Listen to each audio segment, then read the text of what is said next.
इसी गलती की वजह से मैं 2 हफ्ते तक स्क्वाट्स नहीं मार पाया। इतना मैं नॉर्मली स्क्वाट कर सकता हूँ। प्रॉपर डेप्थ कितनी लेनी है वो भी बताने वाला है। So welcome to another vlog. Hope you all are doing good with your life and getting successful. So आज का vlog होने वाला है लेग डे पे और फोकस रहेगा स्क्वाट्स पे, जिसका मैं पोजीशनिंग एंड प्रॉपर डेप्थ कितनी लेनी है वो भी बताने वाला हूँ।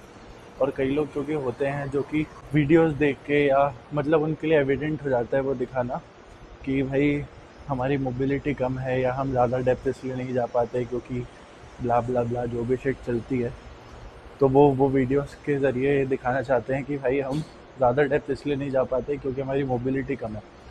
बट व्हाट आई से इज़ मोबिलिटी कम है तो आप बिना वेट के भी नीचे नहीं जा पाओगे, और अगर आप वेट के साथ नहीं जा पा रहे दैट मीन्स आप ईगो लिफ्ट कर रहे हो। और वो चीज़ छुपाने के लिए कई लोग सिर्फ इसके सहारे ये चीज़ बोलते हैं कि हम नीचे इसलिए नहीं जा सकते कि हमारी मोबिलिटी कम है।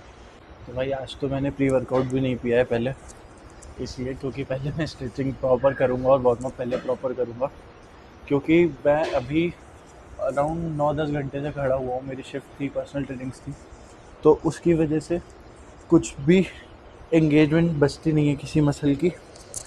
ग्लूट्स एंगेज रहते नहीं, हैमस्ट्रिंग एंगेज रहते नहीं, पूरी शोर हो जाती हैं, थक जाते हैं बेसिकली। तो पहले आज उनको फ्री करूँगा मैं, उसके बाद, क्योंकि लास्ट वीक मैंने यही गलती करी थी। लास्ट वीक तो नहीं, 2-3 हफ्ते हो गए।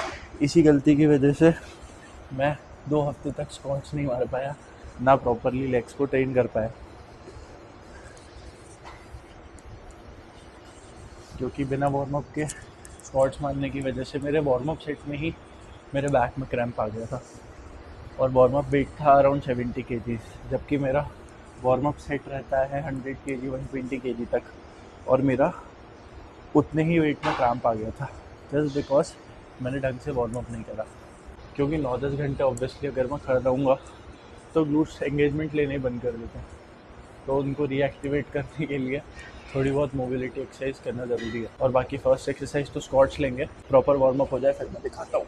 तो अभी I am ready to squat. और जो चीज़ मैं पहले डिस्कस कर रहा था, जो मैं एक्सप्लेन करना चाह रहा था, वो ये है, फॉर एग्ज़ाम्पल ये मेरी प्रॉपर डेप्थ है स्क्वाट करने के लिए। मैं यहाँ तक बॉडी वेट स्क्वाट्स में आ सकता हूँ। Again I will show you, इतना मैं नॉर्मली स्क्वाट कर सकता हूँ, ये मेरी मोबिलिटी है। अब अगर मैं नॉर्मली इतना कर सकता हूँ तो मैं अगर वेट लूँ फॉर एग्ज़ाम्पल, और वेटेड स्क्वाट में भी मैं उतनी ही डेप्थ जाऊँगा और वहाँ से ऊपर, इट वोंट बी कि मैं वेटेड स्क्वाट्स में इतनी डेप्थ जाके वापस आ रहा हूँ। तो रेंज ऑफ मोशन का थोड़ा बहुत डिफरेंस आ सकता है अगर आप काफ़ी एक्सट्रीम हैवी उठा रहे हैं तो, बाकी उतना ज़्यादा डिफरेंस रहता नहीं है।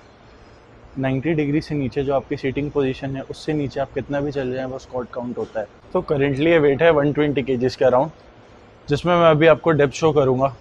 जितनी मेरी 60 kg में आई थी उससे हो सकता है 70 या 80% तक जाए, मैक्स टू मैक्स 70% तक।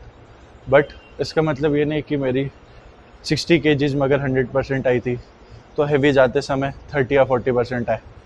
वो सिर्फ ईगो लिफ्टिंग है और कुछ भी नहीं।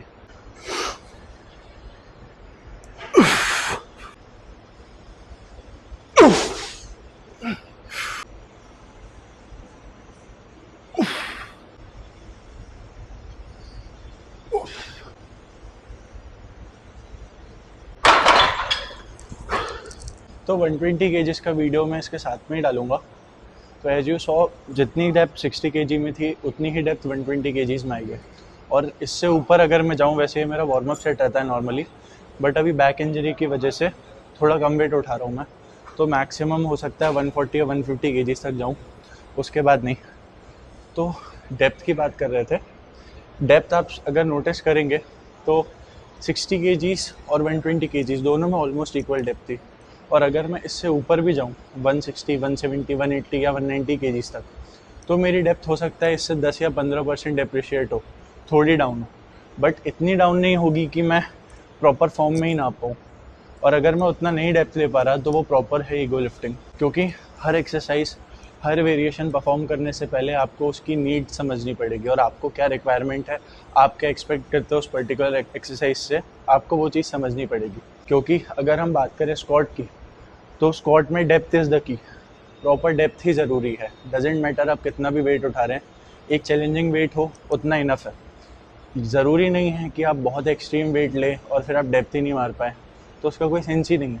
वो सिर्फ आपका ईगो सेटिस्फाई करेगा, बट जो इस स्पोर्ट की, जो इस एक्सरसाइज की रिक्वायरमेंट है उसको सेटिस्फाई नहीं करेगा कभी भी, और सिर्फ वो आपको इंजरीज ही दे सकता है, कोई बेनिफिट नहीं देने वाला। And I have seen people जो ईगो लिफ्टिंग करके ही खुश हैं, उन्हें कोई मतलब नहीं है इस चीज़ से कि उनकी मसल पे, उनके जॉइंट्स पे, उनके लोअर बैक पे और लॉन्ग टर्म में उनकी लाइफ पे क्या इम्पैक्ट आने वाला है इस चीज़ का। सो वॉट एवर, मेरा मोटिव बस ये है कि आप अपने आप को सेफ़ रखें, वो सबसे प्रायोरिटी पे होना चाहिए। उसके अलावा बाकी सब चीज़ें तो होती रहेगी, क्योंकि ये वेट्स भले ही आप कम भी मारें, बट लॉन्ग टर्म में अगर आप हेल्दी हैं तो वो चीज़ ज़्यादा बेनिफिशियल है रैदर देन कोई भी वेट जो आपकी कैपेसिटी के ऊपर है वो उठा के आप अपनी बॉडी को इंजर्ट करें। एक तो ना लेग के वर्कआउट में बॉडी इतनी ज़्यादा ड्रेन हो जाती है, मतलब सिर्फ स्क्वाट ही मैंने हमारे 5 सेट, उसमें ही बॉडी ड्रेन हो गई है। अभी गर्मी इतनी ज़्यादा है और ऊपर से इस मौसम में मेरे अकॉर्डिंग तो ज़्यादा हैवी कोई खा भी नहीं पाता है, इनडाइजेशन होता है ज़्यादातर, और जितना हो सके बस बॉडी को इलेक्ट्रोलाइट्स की ज़रूरत है, वो दो बॉडी सही चलेगी। नहीं तो क्रैम्प पे क्रैम्प। यही हुआ था मेरे साथ 3 वीक पहले, जिसमें मेरा वर्कआउट था लेग्स का ही और मेरे वार्म अप सेट में ही मुझे क्रैम्प आ गया था बैक में। इसलिए मैं अभी थोड़ा सेफ्टी से कर रहा हूँ। 3 हफ्ते बाद आज स्क्वाट करा, मैक्सिमम गया 140 केजीज, उससे ज़्यादा नहीं। 140 केजीज के 2 सेट लिए, जिसमें दोनों में 4 से 5 रह पाए। अब आगे का भी विल सी। अभी तो लेग एक्सटेंशन पे हूँ, लेग एक्सटेंशन के बाद लेग प्रेस बचा है, हैक स्क्वाट बचा है, काफ रेजेस बचे हैं, और उसके बाद मैं प्लान कर रहा हूँ आज थोड़ा कार्डियो और एब्स दोनों करूँ साथ में, क्योंकि क्वाड्स और गाफ्स थोड़ा जल्दी ख़त्म हो जाता है।